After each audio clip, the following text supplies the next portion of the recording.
क्या आप जानते हैं कि आज पूरी दुनिया में सबसे ज्यादा रोबोट्स कहाँ काम कर रहे हैं? शायद आप अमेरिका, जापान या यूरोप का नाम सोच रहे होंगे, लेकिन सच सुनकर आप चौंक जाएंगे। पूरी दुनिया में सबसे ज्यादा रोबोट्स चीन में काम कर रहे हैं। जी हाँ, अमेरिका और जापान को पीछे छोड़ते हुए चीन ने रोबोटिक्स के क्षेत्र में एक नई क्रांति शुरू कर दी है। लेकिन ये केवल आंकड़ों की बात नहीं है, ये चीन की तकनीकी, आर्थिक और वैश्विक रणनीति का हिस्सा है। पिछले कुछ वर्षों में चीन ने रोबोट निर्माण और उपयोग में इतनी तेजी दिखाई है कि पूरी दुनिया में एक उदाहरण बन चुका है।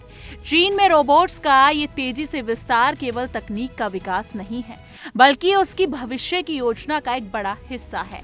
चीन न सिर्फ रोबोट्स को अपने उत्पादन में इस्तेमाल कर रहा है, बल्कि स्वदेशी रूप से रोबोट्स निर्माण में भी एक नई मिसाल कायम कर रहा है। ये सवाल उठता है कि चीन ने ये सफलता इतनी तेजी से कैसे हासिल की और इसका असर पूरी दुनिया, खासकर भारत पर क्या होगा। ये कहानी केवल विज्ञान की नहीं, बल्कि रणनीति, राजनीति और भविष्य के आर्थिक बदलावों की है। इंटरनेशनल फेडरेशन ऑफ रोबोटिक्स की एक हालिया रिपोर्ट के अनुसार चीन में अब तक फैक्ट्रियों में काम करने वाले रोबोट्स की संख्या लगभग 20 लाख से भी ज्यादा हो गई है। यह आंकड़ा दुनिया के बाकी हिस्सों में काम कर रहे रोबोट्स की कुल संख्या से भी अधिक है। खास बात यह है कि सिर्फ 2024 में चीन ने लगभग 3 लाख नए रोबोट्स स्थापित किए, जबकि अमेरिका में ये संख्या केवल 34,000 थी। ये अंतर साफ दिखाता है कि चीन विनिर्माण और तकनीकी क्षेत्र में कितनी तेजी से आगे बढ़ रहा है। ये केवल एक संख्या नहीं है, बल्कि ये चीन की एक बड़ी रणनीति का हिस्सा है।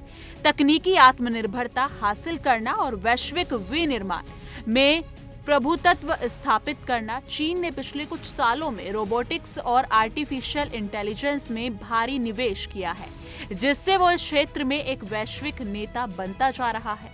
पहले चीन अपनी फैक्ट्रियों में ज्यादातर रोबोट्स का आयात करता था, जी हाँ, लेकिन अब स्थिति बदल चुकी है। 2024 में स्थापित किए गए रोबोट्स में लगभग 3/5 हिस्सा स्वदेशी था।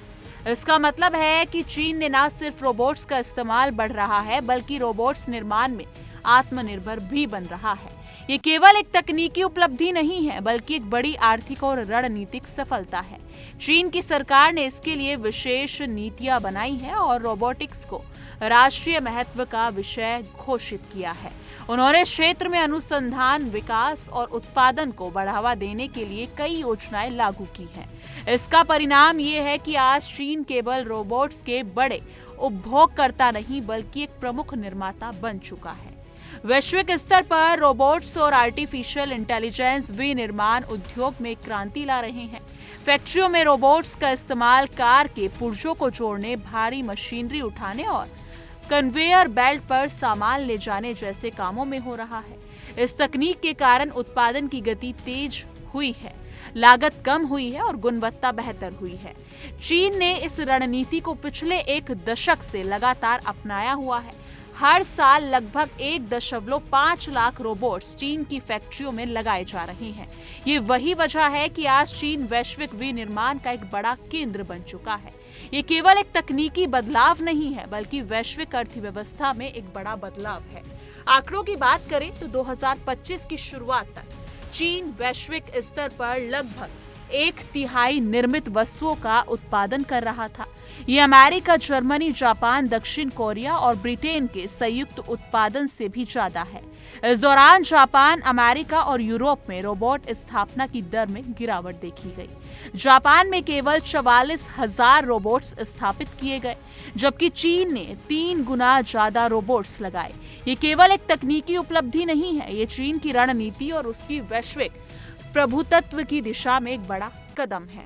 विश्लेषकों का मानना है कि चीन की ये सफलता केवल रोबोटिक्स तक ही सीमित नहीं है, ये उसकी बड़ी रणनीति का हिस्सा है। तकनीकी आत्मनिर्भरता, विनिर्माण क्षेत्र में प्रभुत्व और वैश्विक नेतृत्व। चीन रोबोटिक्स, AI और इलेक्ट्रॉनिक वाहनों में भारी निवेश कर रहा है ओमडिया के मुख्य विश्लेषक लियान जेसू के अनुसार चीन की उपलब्धि वर्षों के निवेश और योजना का परिणाम है। ये उसकी वैश्विक प्रतिस्पर्धा की दिशा में एक मजबूत कदम है। चीन की ये योजना केवल रोबोटिक्स उद्योग तक ही नहीं है, बल्कि उसकी भविष्य की आर्थिक और तकनीकी शक्ति का हिस्सा है। दोस्तों, चीन की ये कहानी हमें ये सोचने पर मजबूर करती है कि क्या भारत और अन्य देश इस तकनीकी दौड़ में पीछे रह जाएंगे। भारत में रोबोटिक्स और एआई का विकास अभी शुरुआती चरण में है, लेकिन अगर हम जल्द कदम नहीं उठाते तो आने वाले समय में हम इस मुकाबले में पिछड़ सकते हैं। जी हाँ, भारत में विनिर्माण क्षेत्र में तेजी लाने के लिए रोबोटिक्स को बढ़ावा देना बेहद जरूरी है। अगर हम इस दिशा में कदम नहीं बढ़ाते तो आने वाले वर्षों में तकनीकी और आर्थिक रूप से पीछे रह जाएंगे। जी हाँ, चीन ने दिखा दिया है कि तकनीकी और उत्पादन में तेजी कैसे किसी देश को वैश्विक शक्ति बना सकती है। तो दोस्तों, ये चीन की कहानी केवल रोबोट्स की ही नहीं, ये तकनीकी, आर्थिक और रणनीतिक बदलाव की कहानी है। चीन ने ये साबित कर दिया है कि तकनीक में निवेश और आत्मनिर्भरता किसी देश की ताकत को कई गुना बढ़ा सकती है। अब सवाल ये है कि अब भारत और बाकी दुनिया इस दौड़ में चीन का मुकाबला कर पाएंगे। क्या भारत रोबोटिक्स और एआई में चीन जैसी गति पकड़ पाएगा, और क्या ये बदलाव वैश्विक अर्थव्यवस्था को पूरी तरह बदल देगा?